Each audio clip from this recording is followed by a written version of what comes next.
Hi everyone, welcome back to our channel Riaz রান্না বান্না। আজকের আমাদের রেসিপি হলো হায়দ্রাবাদি চিকেন।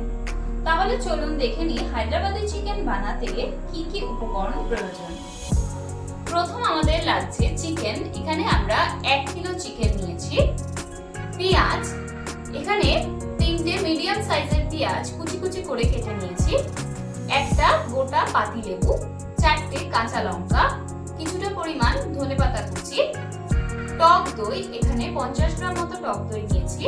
নেক্সট আমাদের লাগছে পেঁয়াজটাকে বেরেস্তা করে সেটা পেস্ট করে নেওয়া।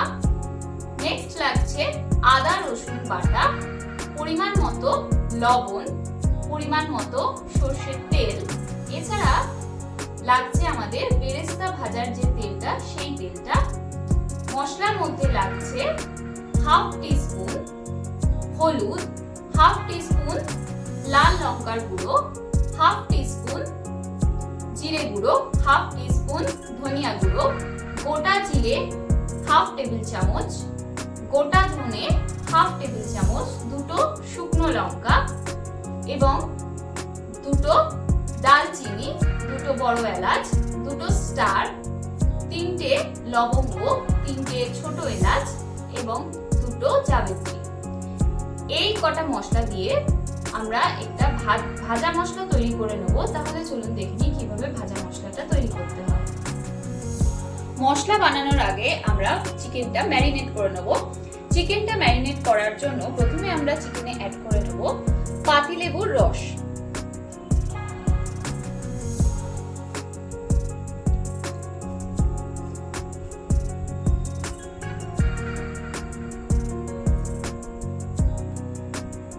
নেক্সট আমরা এতে অ্যাড করে নেব পরিমাণ মতো টক দই।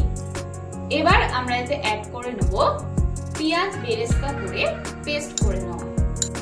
এবারে আমরা এতে অ্যাড করব টিস্পুনের 4 টিস্পুন আদা রসুন বাটা। এখানে যদি আপনারা বড় টেবিল স্পুন ইউজ করেন তাহলে আপনারা 2 টেবিল স্পুন আদা রসুন বাটা অ্যাড করবেন। এবারে আমরা এতে অ্যাড করে নেব পেঁয়াজ বেরেস্তা করে নেওয়া তেলটা। এবার আমরা এতে অ্যাড করব 2 টিস্পুন ফুল লবণ।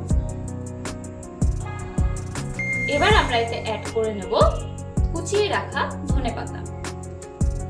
সমস্ত কিছু উপকরণ দিয়ে এবার চিকেনটাকে ভালো করে মেখে নিতে হবে। চিকেনটা ভালো করে মেখে এবার অন্তত আধ ঘন্টা থেকে 45 মিনিট এটা রেস্টে রেখে দেবেন। অথবা যদি আপনাদের হাতে সময় থাকে তাহলে আপনারা 1 ঘন্টার মতো মাংসটা রাখতে পারেন। তাহলে যতক্ষণ রাখবেন তত সুন্দর কিন্তু মাংস সিদ্ধ হবে। এবারে আমরা চিকেনের জন্য ভাজা মশলাটা তৈরি করে নেব। তার জন্য ফ্রাইং প্যানটা খুব হালকা গরম করে তাতে আমরা ভাজা মশলার উপকরণগুলো নিয়ে খুব হালকা করে ফ্রাই করে নেব। মশলাটা এরকম হালকা ভাজা হয়ে গেলে এবার আমরা এটাকে নামিয়ে নেব। মশলাটা এইভাবে গুঁড়ো করে নেবেন, কিন্তু খেয়াল রাখবেন মশলা যেন পুরোপুরি গুঁড়ো না হয়ে যায়, এরকম হালকা গুঁড়ো করে নিলে হয়ে যাবে।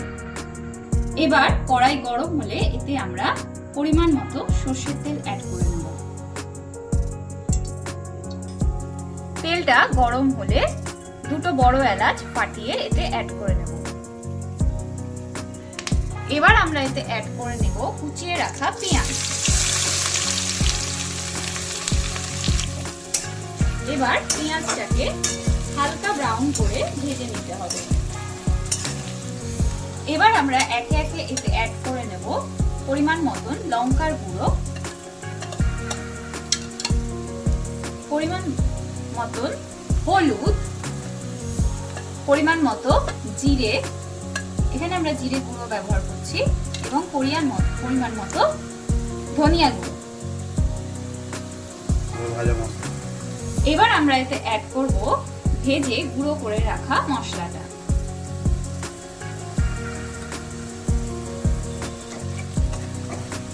এবার আমরা এতে অ্যাড করে নেব আদা রসুনের পেস্ট।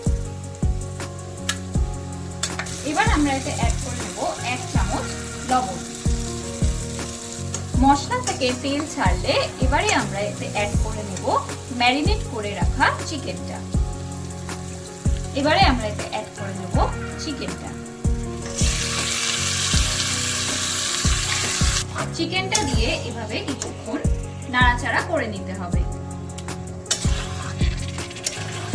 এভাবে মাংস থেকে দেখবেন অল্প অল্প করে তেল ছাড়তে শুরু করবে। এই সময় কিন্তু গ্যাসের ফ্লেমটাকে মিডিয়াম টু লোতে রাখবেন, তাহলে মাংসটা নিচের দিকে ধরে যাবে না।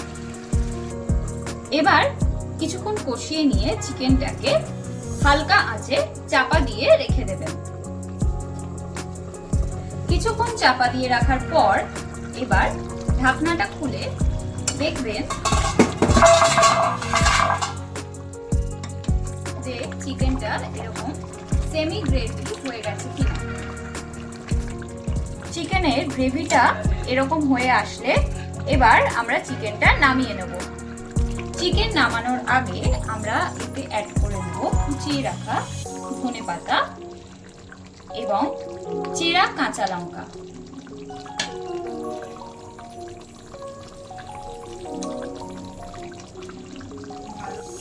এবার আমরা অ্যাড করে নেব গুঁড়িয়ে রাখা ভাজা মশলাটি।